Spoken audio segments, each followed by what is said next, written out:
Hi, everyone. My name is Brian Sweeney. I'm one of the consultants with the Educator Collaborative, and I'm here to welcome you to Session 1, Workshop 2, which is called Narrative Glue, Strategies for Memoir, Argument, and Other Nonfiction for grades 7 through 12.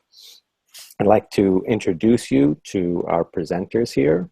First up, we have Jason Griffith, who's a teaching associate and PhD student at Arizona State University and the author of From Me to We, Using Narrative Nonfiction to Broaden Student Perspectives.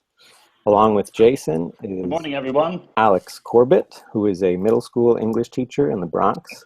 His work focuses on socio-emotional learning, gamification, education technology, and literacy. And finally, we have Dr. Shanisha Clark, who is an associate professor of literacy in the teacher education department at Salisbury University. Her research and teaching interests include young adult and children's literature and the exploration of aesthetic experiences within reading and writing classrooms. So they're all here to present to you on this subject, and I'm going to let them take it away. It's all yours. Thanks so much, Brian. Thank you, Brian. So I want to thank Brian and the tech team and everybody at Educator Collaborative for having us this morning. We're super excited to be here. And if you're tuning in now or if you're watching this broadcast later, hopefully you'll find some great strategies that you can use. And we invite you to tweet us and use the hashtag #NarrativeGlue. If you have any questions or comments, we'll be happy to get back to you. So first of all, we put this session together. I'm super excited to be here with my friends Shanisha and Alex. We met at, Alex and I met at NCTE a couple years ago, and then we linked up with Shanisha and did a presentation on different nonfiction strategies last year. And this year coming up, if you're heading to NCTE, the three of us are back together along with Rich and Sandra Neal Wallace, who will be there talking about some memoir strategies.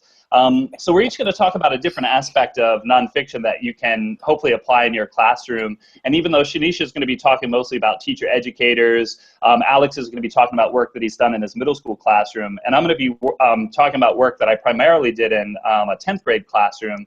We think the strategies are applicable from pretty much throughout secondary school. Okay, so let me get started. Alex, you can jump to my screen there about a little bit more about me. I appreciate the introduction from Brian. So as Brian mentioned, I'm a teaching associate and PhD student in English Ed at ASU, where I'm currently teaching my first writing methods course, which is a lot of fun. But before that, for 12 years, I taught 8th and 10th grade English in Pennsylvania, which is where some of the strategies that I'm sharing today come from. I'm also a National Board Certified Teacher in middle level English language arts education and a National Writing Project Fellow, which is where I first met Shanisha, and that's been pretty important in my own teaching development. So quick shout out to all the Writing Project Fellows out there. And then I think finally, yeah, Alex is a new Writing Project Fellow as of this summer. The last thing, and possibly the most important, is in addition to a teacher, I'd identify myself as a writer. Brian mentioned my first book, which I'll be plugging a little bit later, just came out a week and a half ago, so I'm excited to talk about that. But a lot of the work in that book, which is for teachers, has come because I do my own writing as a creative nonfiction writer as well, and that's informed my teaching practice. Okay, so I want to start with a quote, which is on the next slide. Dr. Tom Newkirk, in his great book, Minds Made for Stories, says that narrative is a form or mode of discourse that can be used for multiple purposes. We use it to inform, to persuade, to entertain, to express. It's the mother of all modes, a powerful and innate form of understanding. What I really like about this quote and Newkirk's approach is that he says it's a mischaracterization to call narrative just one mode, like information or persuasive, when in fact narrative is a way to deliver information and to construct an argument in terms of a powerful one. I think there's no better example of that than narrative nonfiction specifically, which is on the next slide. So if you talk about narrative nonfiction, this is also known as creative nonfiction or literary nonfiction, depending which source is using what label.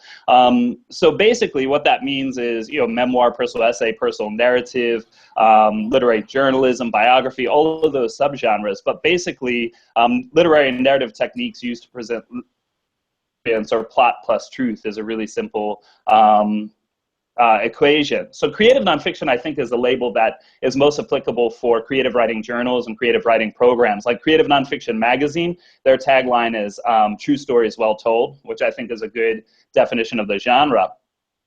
But then the term literary nonfiction, that's what the Common Core standards prefer as a label. So let's talk about that for a second. So literary nonfiction, or narrative or creative nonfiction, is so kind of complex. It actually fits in two different categories. So we've got our informational reading and our literary text reading. And I know that's been controversial for English language arts teachers because there's this idea that we should be teaching more informational text than literary ones. But the trick is, you know, wherever you fall kind of in that argument, the trick is creative nonfiction texts actually belong in both of them. You know, in many cases, they're narrative literary texts which are used to deliver information. And actually, the Common Core is a little bit confused about that. If you look at the key design standards, they actually talk about literary nonfiction being in the informational side, or excuse me, in the literary side. But then when you look at the standards themselves, under informational text, there's actually a separate category for literary nonfiction, which is kind of interesting. I think a more important reason, though, why we should be engaging students with these types of texts is because of the current literary landscape. So that's where we can jump to the next slide with some of those pictures, Alex. Okay, so if you go to the movies today, or if you look up movie times today, you'll notice there's a whole bunch of kind of what are called based on true story movies, right? We've got Sully there on the left, which is based on that pilot's ghost-written memoir, right? And he's played by Tom Hanks. So it's interesting, the first thing I heard about this movie was Tom Hanks talking about how when he dyed his hair white, or, you know, whatever Hollywood effect made his hair white, he was walking through New York, and because Sully's so well known in New York, people were calling out Sully to Tom Hanks and kind of confusing for the actual person. And then they also talked about the actual Sully being a production consultant on the film. So how surreal and bizarre and interesting is that, to have the real person kind of offering guidance to the Hollywood star who's playing him on screen.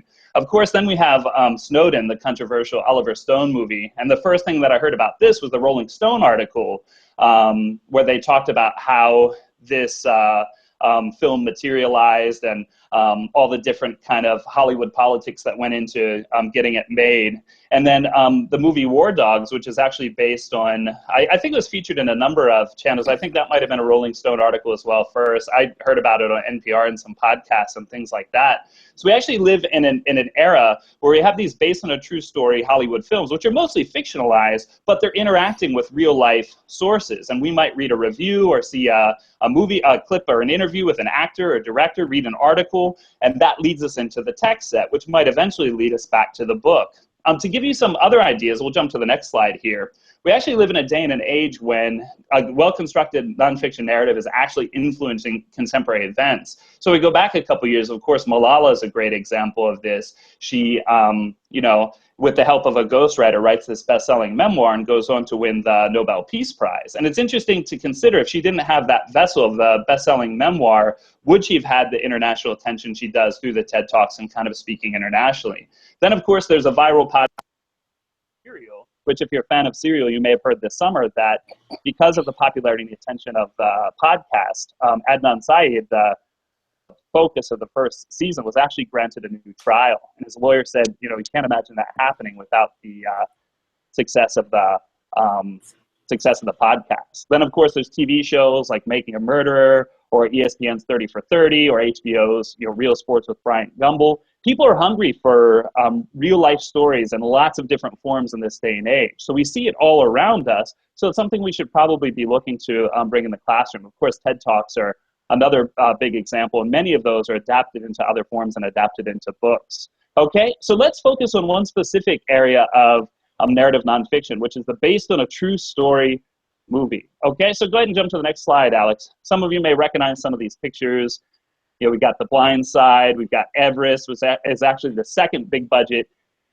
Actually, I think the first was a made-for-TV movie in the 90s, but John Krakauer's survival narrative, Into Thin Air. We've got Unbroken, we've got Steve Jobs.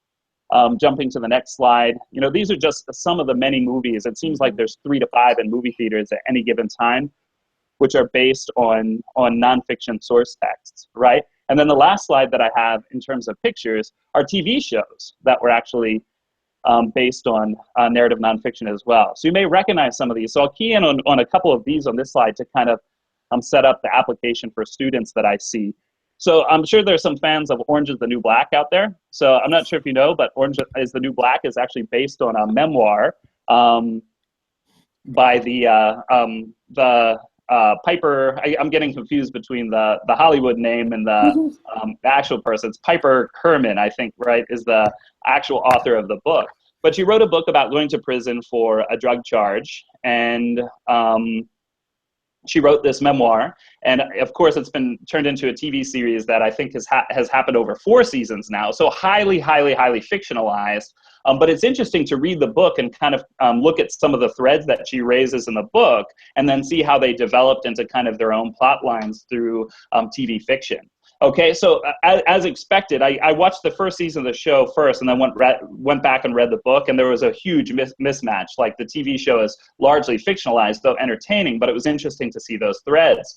On the bottom right, if you're familiar with Generation Kill, this was an HBO miniseries that grew out of Evan Wright's Rolling Stone article when he was embedded with the first Recon Marines back in 2003 during the beginning of the Iraq War. So he was embedded with the first Recon Marines, wrote a Rolling Stone article, which became a book called Generation Kill, which became a 7-part HBO miniseries. So what led me into that series is I read a Positive magazine review. I said, this sounds really interesting. And I watched the HBO miniseries first. And then that took me to go back, and that led me to go back and read the book. And what I was surprised, in contrast to Orange is the New Black, is that the miniseries was actually really faithful to the book, which was really surprising to me. There were a lot of things that I thought couldn't have happened, which actually did, which is pretty amazing. So if we think about that, we're surrounded by all these real world stories and various forms and various media and various mediums. As a real world reader, one text leads us to the next. So on the next slide, this is something that I call the narrative nonfiction spiral. So if you look at this kind of from top to bottom, hopefully that's showing up clear enough. In many cases, what we have is an article, a newspaper article, a magazine article that gets fleshed out into a book, moving down into the middle from top to bottom. And then that eventually gets adapted into a based on a true story film. And along the way, on the two wings, we have all this supporting nonfiction, like book reviews, movie reviews, interviews with the author, the real people, the cast, news articles about the various events. All sorts of different kind of supporting or ancillary nonfiction. And for a real world reader, we have this text set that kind of develops. Any one of those can be kind of a gateway to the next text. As I mentioned with a couple examples, we might watch the film first, which leads us back to the book, which leads us back to the article. We might go article, book, movie. We might read a review, which leads us to the book. So, you know, it's interesting to see the relationship between those texts.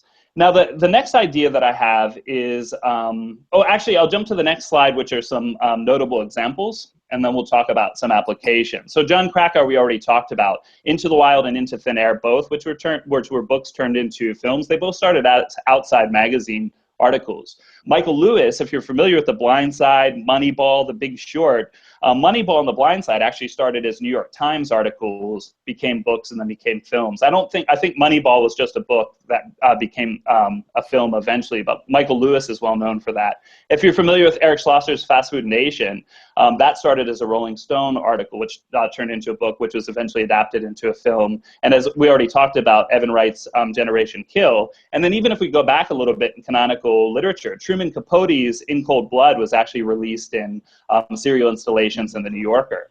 Okay, so what's interesting, if you consider this narrative nonfiction spiral, it sets up an interesting pattern for a reading unit for students. Okay, so we can jump to the next slide, which is, so like we do in the real world, if we actually take advantage of this narrative nonfiction pattern, we can start by having students read the first article as pre-reading to generate some questions and some interest in the article. Then we lead into our main unit, which is working with that anchor text, that source text. And then we go on to watch the Based on a True Story film, and we evaluate it rhetorically. What did they change and why, and was it effective? And kind of tear it apart and look at the filmmaker's decisions, and then evaluate whether or not they were effective when they fictionalized the true story. And then this leads to a great gateway to writing a really engaging memoir, personal essay, with all of that work as kind of a good example of mentor texts. Now, one other thing that I'll mention, there's a lot more book and movie pairings that don't have that original article. So I think you can still structure that pre-reading, reading, post-reading sequence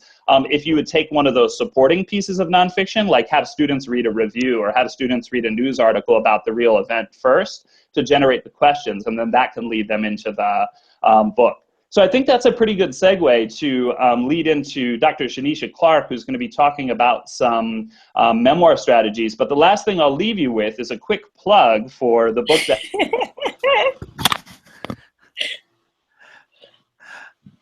Uh-oh, we might have lost Jason. Oh no. But the book is great, so everyone buy it.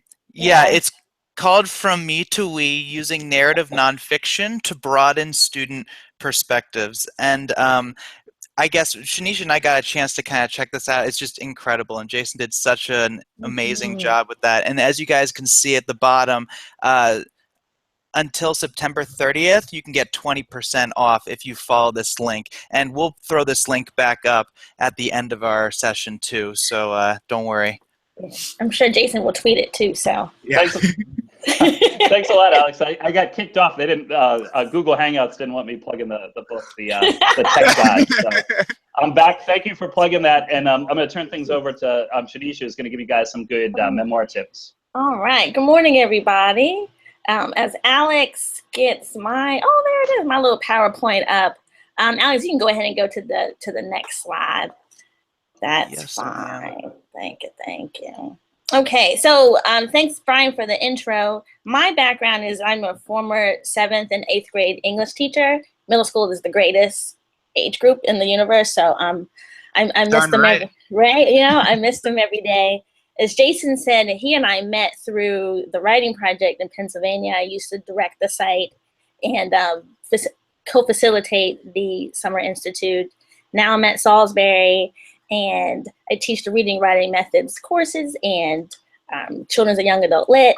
And little piece of trivia, I'm a ginormous Steelers fan, and I'm surrounded by Ravens fans in Maryland, so I get the stink eye a lot, so we can go on. Okay, so why does this topic interest me? I work with elementary and middle level pre-service teachers. I teach the writing methods courses, reading writing methods courses, and then with my background as both as a teacher, a writer, working through the writing project and with the writing project, I structure my reading methods classes as both a writing pedagogy class, like how to teach writing, and then having my students actually write. Because as we know, you can't really teach something if you don't do it.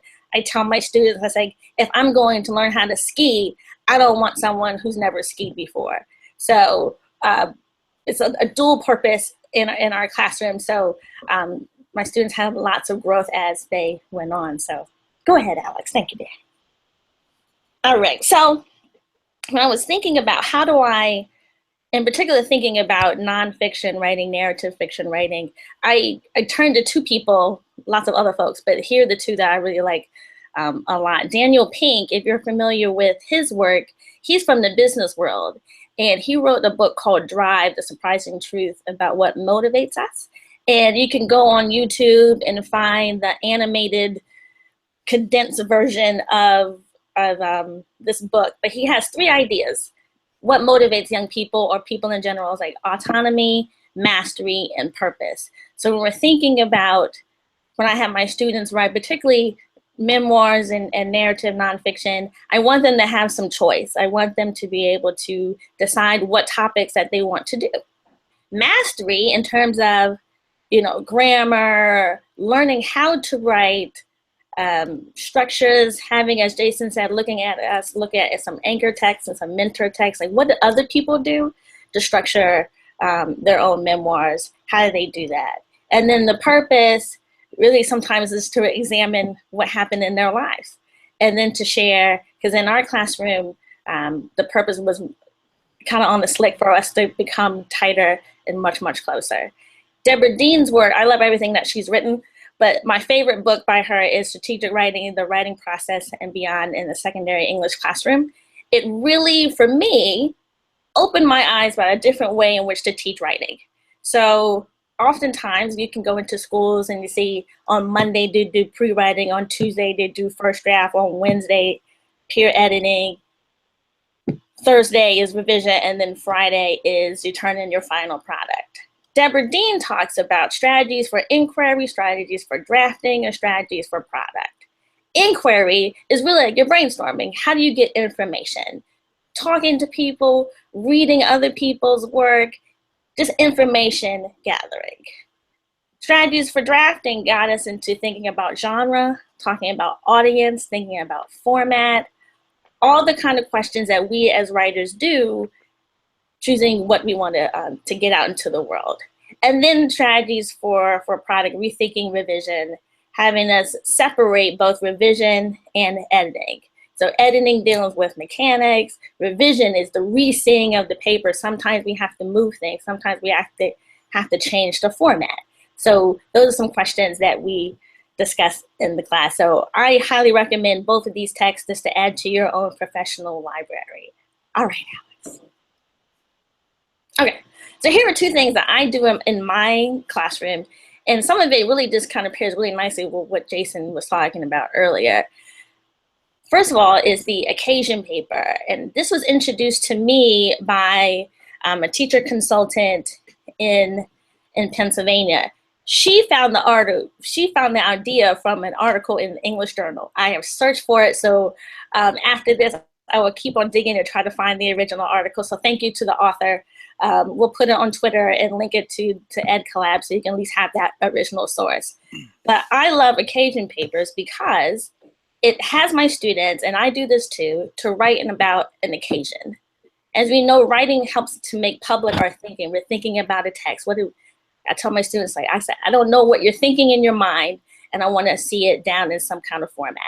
So writing makes public their thinking. So with this, my students, I tell them, I said, have you ever had a moment in your life that you want to call your best friend and say, oh my gosh, you never guess what happened to me?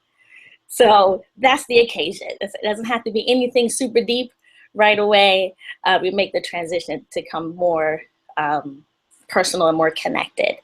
This also connects to the personal lives because the students write a text, they choose something that happened to them.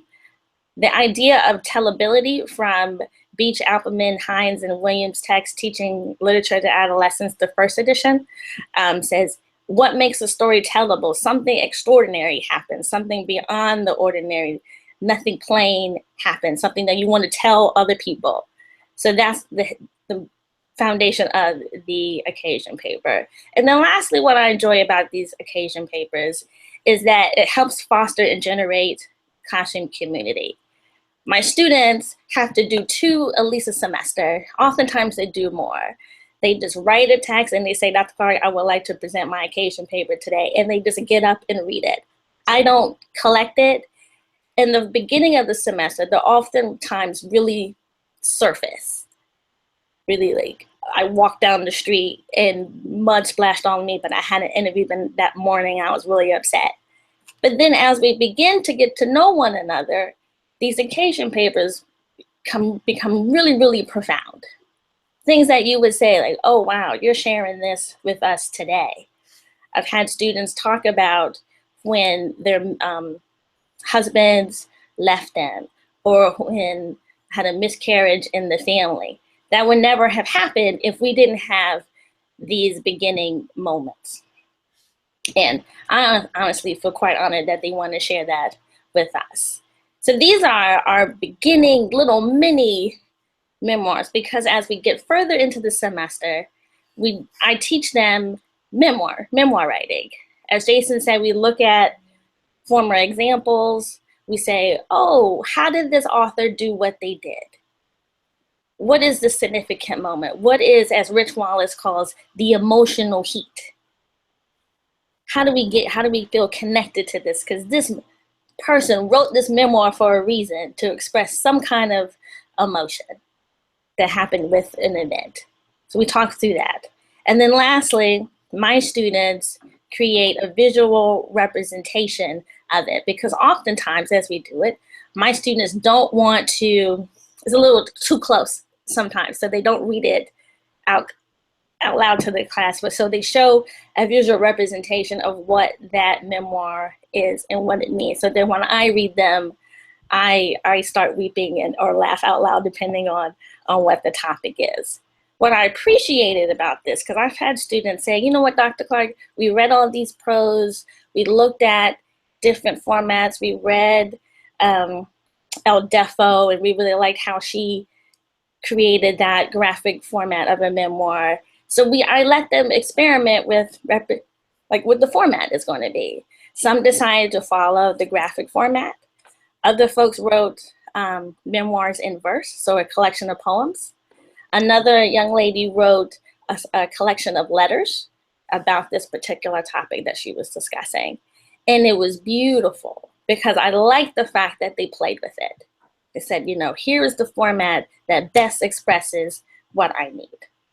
And the visual representation was just a small little invitation into what the topic was, what the memoir was about. That Rich Wallace talks about the emotional heat because he told us, he came to my class a few years ago and talked about saying he starts with a moment that when you think back to it, you still feel that same way. You know, do you feel happy? Do you feel sad? What is the emotion? And you start from there. And then you begin to pull in other voices. Who was there at that moment? What was being said? What was the scenery? What can you pull in quotes that were around that particular moment? And then kind of branch out from there. So it's beautiful. I love it. And I think I am out of time. So I think we're good. But if you want, send me a little shout. I will at least link you to the occasion paper information and I will find it. And then if you come to our session in NCTE, I will show you actual examples of student work so you can see some of the things that they did, which was really, really exciting. So thank you all for listening and paying attention. All right. Yeah. Let's see. So how are those slides coming up, Jason, for you? Give me 1 second to share the screen, and then I think we should be good to go.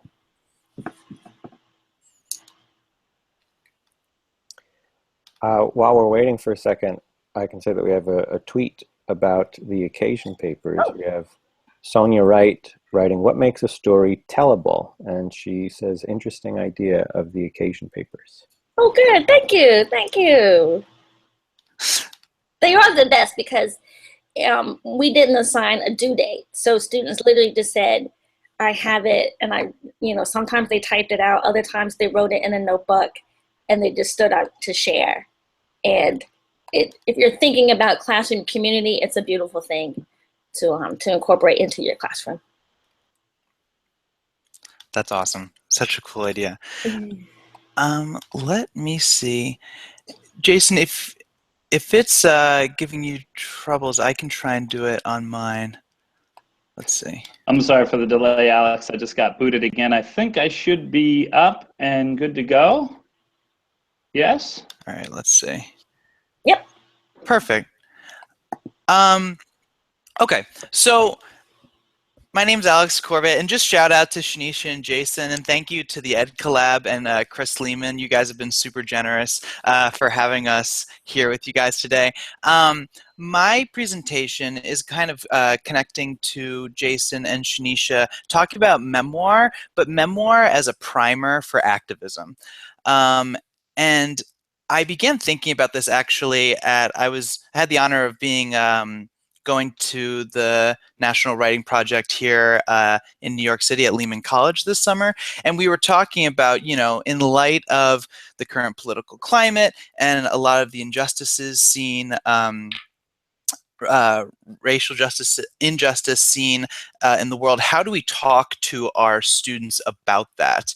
And so as the summer went on, Jason, if you go to the next slide, Kylene Beers actually wrote in the latest issue of Voices from the Middle, an NCTE publication.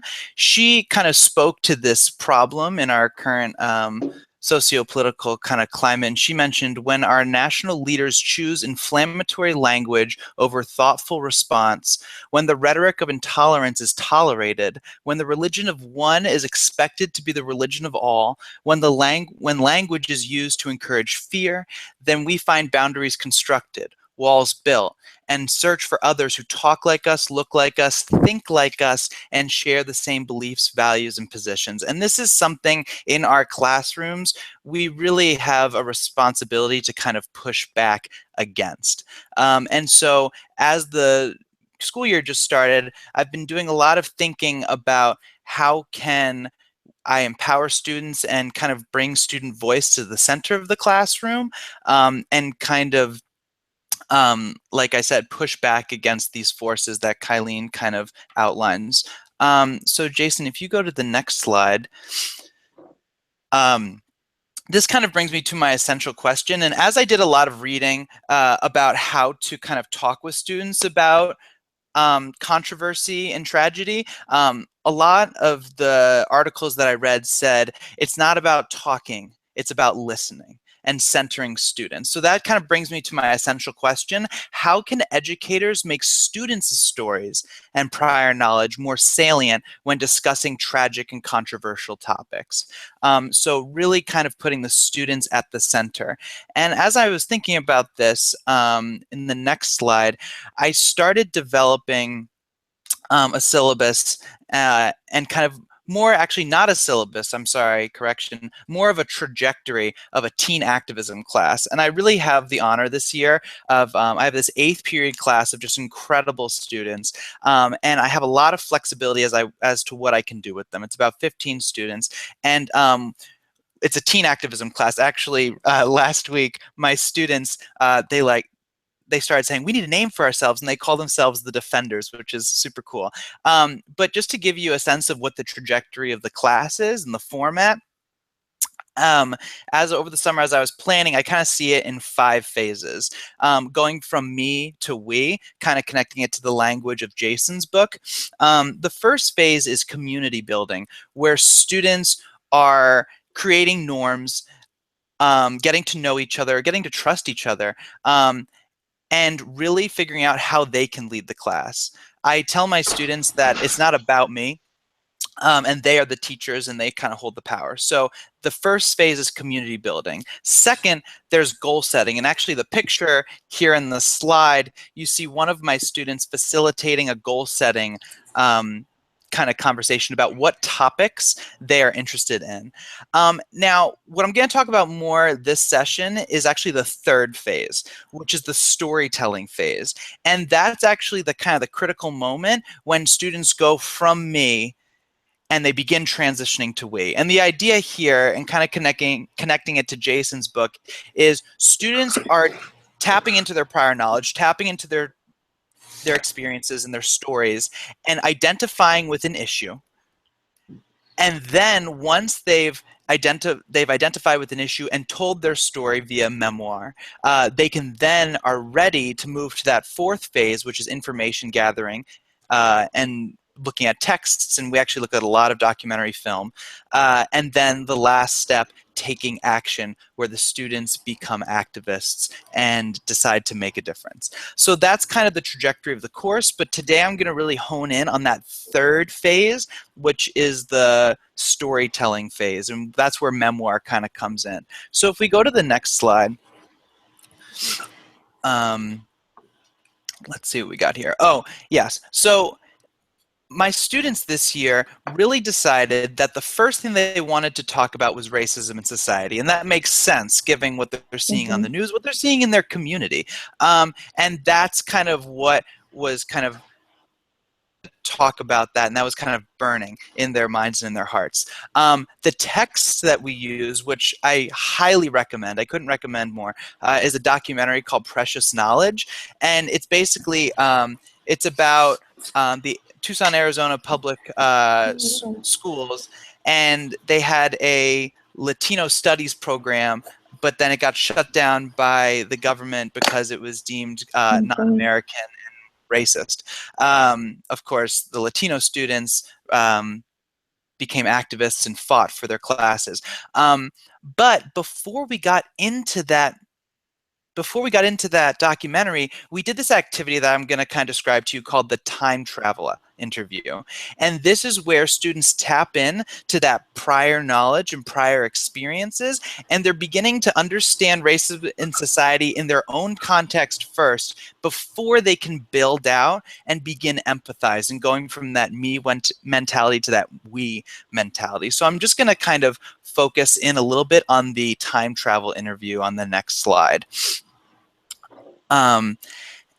And it doesn't have to be in a handout format. It can be discussion, and then students break out into to write memoir. But this is just kind of the outline of the thinking students are doing. And what it involves is their current selves, their more mature, enlightened, if we can say that, 7th grade selves, interviewing their younger selves that maybe experienced something troubling. And in this case, they chose to talk about racism in society.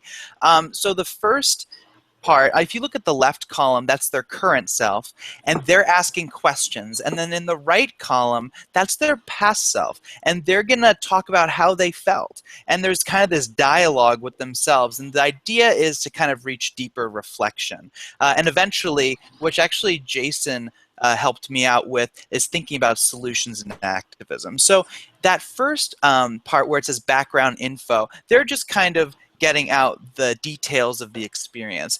Then the next 3 boxes, and the students are really asking the questions too. They're really facilitating the entire dialogue with themselves. They step into deeper reflection, asking why and how questions.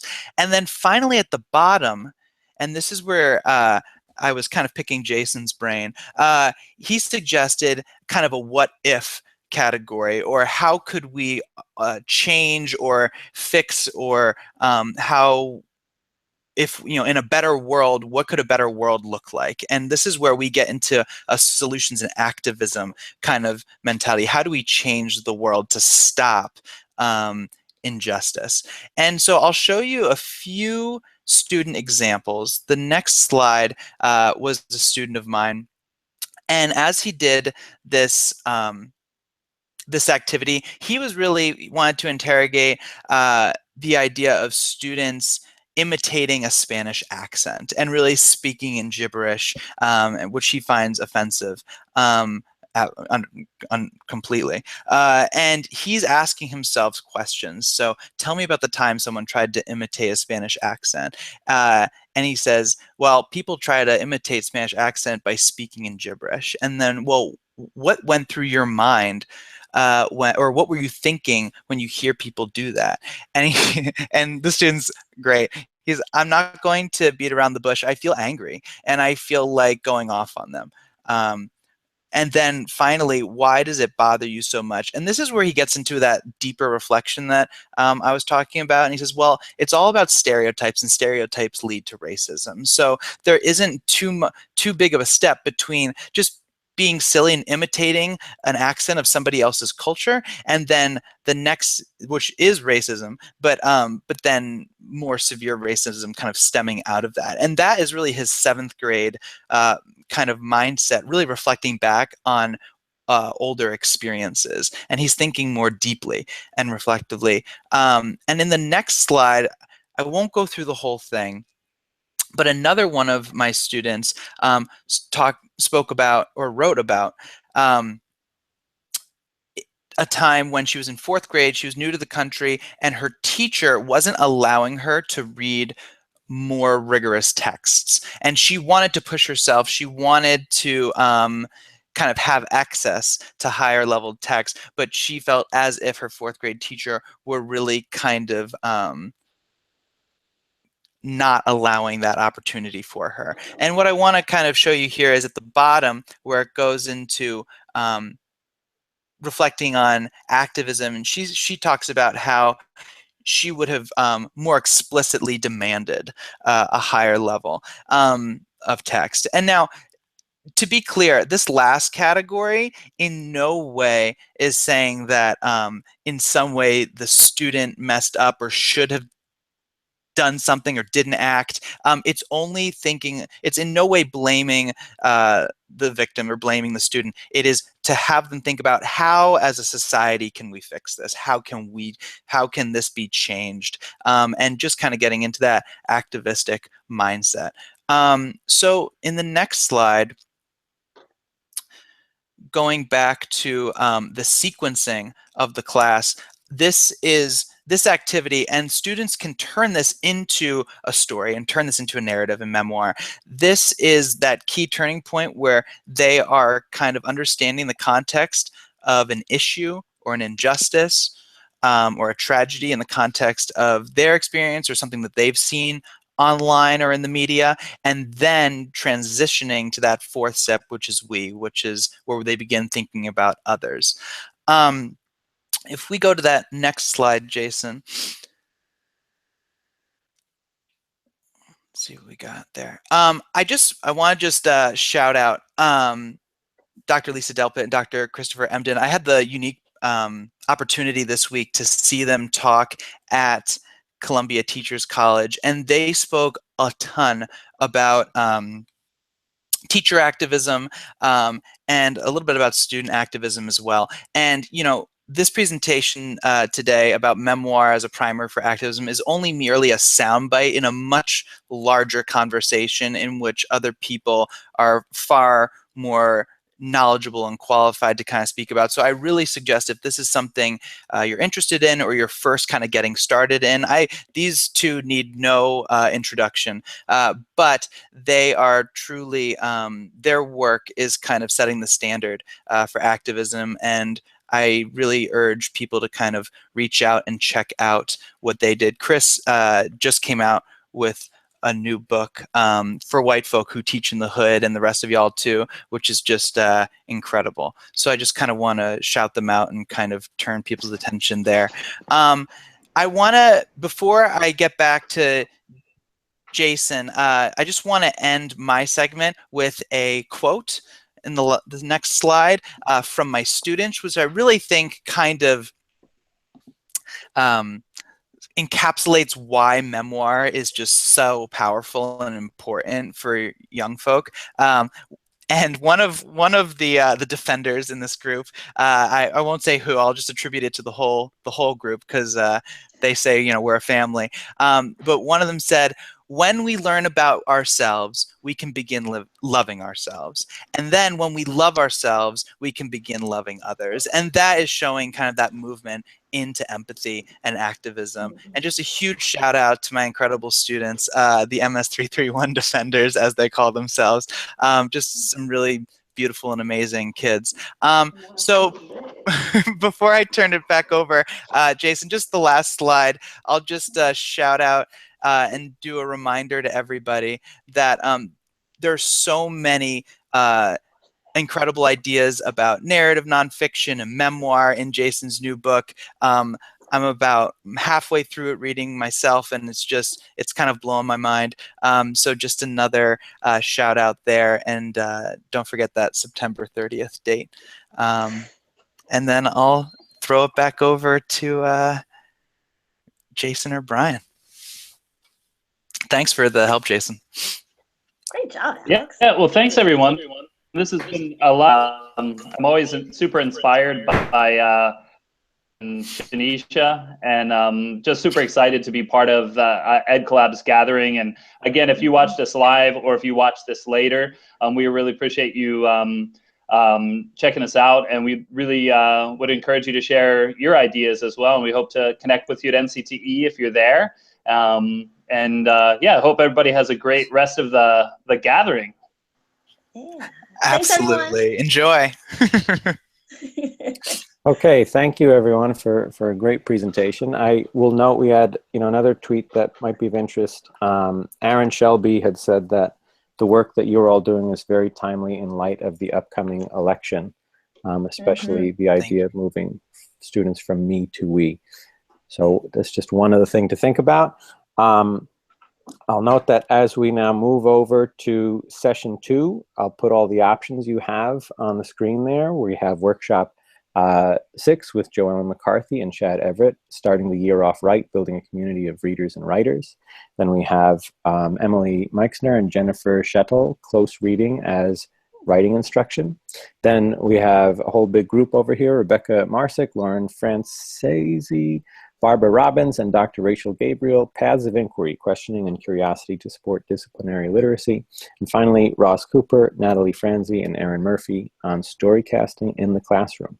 So you can catch all of those in the next 15 minutes. We'll be starting, and just go to the EdCollab's website to find the feed. The last thing I'll say is Alex over here is not done for the day, so if you enjoyed his work today, you can find him at the closing session, which is the presented by the International Literary Association. They're going to have Young Educators Are Changing the World, and You Can Too, a conversation with the International Literary Association and their 30 under 30 honorees. So that is Alex right here. Catch him again at 3 p.m. All right. Thank you, everybody. Enjoy the rest of the day. Enjoy, guys. Bye. Thank you.